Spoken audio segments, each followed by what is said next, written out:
أوروبية قد تساعد هذا المنتخب ربما في بلوغ هدفه.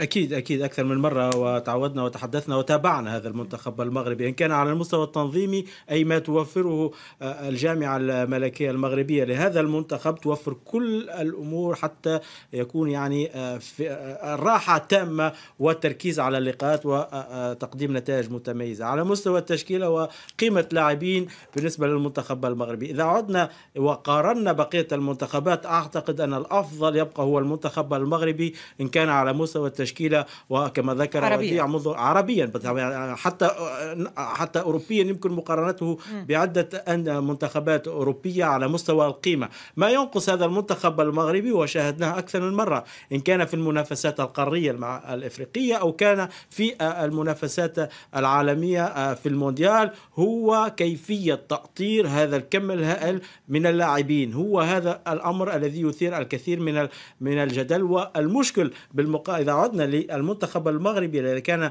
من بين الأفضل أو أبرز المنتخبات التي كانت ستراهن على اللقب الأفريقي في الكاميرون، هو المنتخب المغربي وشاهدناه خرج فنيا كرويا يمكنه تقديم الأفضل والحصول على النتائج الجيدة، لكن كان هناك مشكل تأطير، مشكل أشارنا وتحدثنا عن وحيد عليلوديتش وهذا الجدل الذي كان يرافق هذا المدرب إن كان كما كان أشرف على تدريب المنتخب الجزائري، وشاهدناه كيف المستويات التي كان قدمها مع المنتخب الجزائري خاصة في مونديال 2014. لكن مع المنتخب المغربي كان هناك كم هائل من المشاكل، الأبرز كانت مع حكيم زياش حتى أن ذهب أكثر من مرة، وهناك عندما شاهدنا الكثير على غرار مراسل مونتي كارلو الدولية كان أشار إلى عودة حكيم زياش. الشارع المغربي، الشارع الرياضي هو الذي كان وراء عودة زياش. في الأخير رئيس الجامعة الملكية المغربية يعني تقبل رد أو مطالبة الشارع المغربي، لكن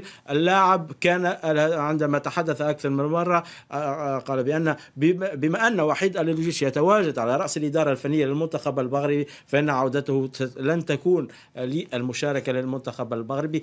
إذا شاهدنا أيضا على مستوى ذكرت بعض أسماء المنتخب المغربي تقريبا على جل الخطوط هناك نجوم. من حراسة المرمى ياسين بونو يتميز ويقدم مستويات رائعة في الدوري الإسباني، ونتحدث أنه قد يغادر حتى فريق إشبيلية لا أعتقد أنه بإمكانه. هناك أندية عالمية كبرى تريد الظفر بخدمات ياسين بونو. وإن كان على وسط الدفاع نتحدث عن حكيمي تقريبا من بين أبرز الأظهرة على الجهة اليمنى على المستوى العالمي، ليس فقط على المستوى الإفريقي أو المغاربي. حكيمي يعتبر من بين الأفضل. هناك نقاط استفهام تطرح وتثار على مستوى خط الأمامي للمنتخب المغربي أكثر من مرة، وكأني هناك نقص نجاع على مستوى الخط الأمامي وتسجيل الأهداف. كما ذكر منذ قليل وديع في المونديال وفي هذا الدور المجموعات لا يجب أن تسجل كل مباراة 5 أهداف،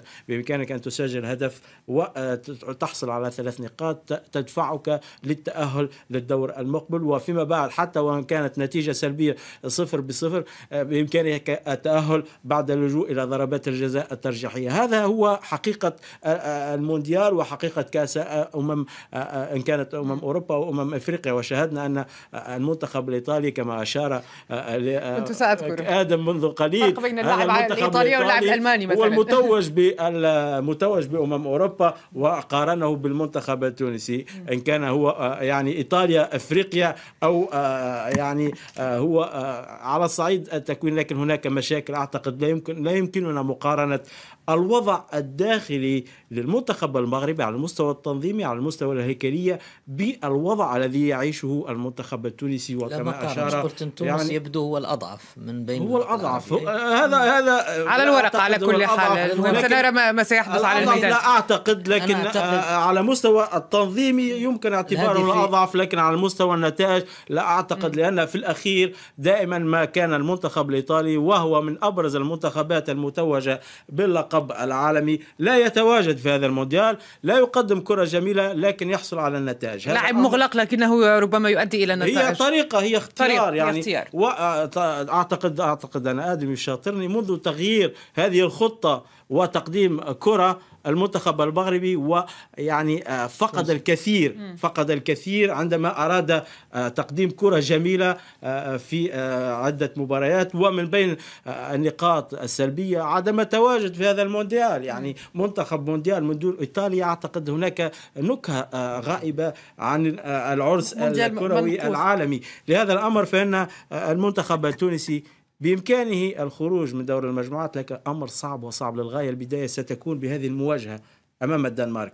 إن كان تحصل حتى على نقطة، إن كان لم ينهزم أمام الدنمارك، تبقى الحظوظ قائمة. تبدو أصعب من فرنسا هذا وشاهدنا يعني صعوبات المنتخب الفرنسي أمام هذا المنتخب الدنماركي، صعوبات كبيرة وجدها المنتخب الفرنسي. أعتقد أن هذه تبقى، تحدثنا عن هيكلية، و يعني عندما نشاهد أن هناك منتخب بلجيكي، لكن ليس بنفس المنتخب البلجيكي الذي شاهدناه في مونديال روسيا، وليس نفس المنتخب البلجيكي الذي شاهدناه قبل في 2016 في أوروبا هنا في فرنسا. ليس نفس المنتخب، هناك تراجع كبير على مستوى المنتخب البلجيكي. لهذا فإن أعتقد أن المنتخب المغربي أضعه من بين المنتخبات التي ستتحصل وستتأهل في هذه المجموعة السادسة، تضم كرواتيا، بلجيكا، بالإضافة إلى المنتخب الكندي.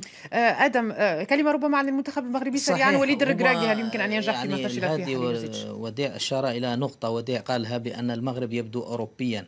يعني هذا سلاح ذو حدين. يعني إذا كنت تريد أن تلعب مثل الأوروبيين عليك ذكر وكون على مستواهم، أو كن إفريقيا، أو كن لديك يعني طريقة اللعب التي تلعب بها. أعتقد بأن تكون يعني أوروبيا وأضعف من كرواتيا وأضعف من بلجيكا، يعني ستخرج.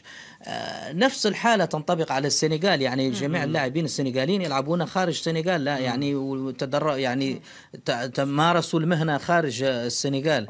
لكن في بطولة مثل هذه يجب أن تكون هناك اللياقة البدنية، هي النقطة السر في اللياقة البدنية ويعني الذهنية.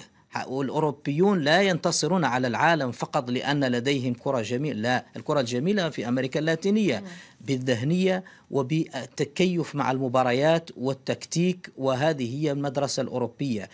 وليد الركراكي والجميل في المنتخبات العربية الإفريقية، تونس والمغرب، إذا ما أضفنا إليهم السنغال والمنتخبات الإفريقية بشكل عام، أول مرة تدخل المونديال بمدربين أفارقة محليين. هي أولى، نعم، أولى أيضا تضاف لمونديال قطر. أنك عرجت على المنتخبات الإفريقية، كان سؤالي المقبل. هذه النقطة جميلة جدا، لكن أيضا فيها الكثير من التحديات، ولكن تبقى نقطة إيجابية، لأن أنا أعتقد بأن المنتخبات الوطنية، وهذا يقول الكثيرون، يجب أن يدربها إذا كانت هناك إمكانية مدرب وطني.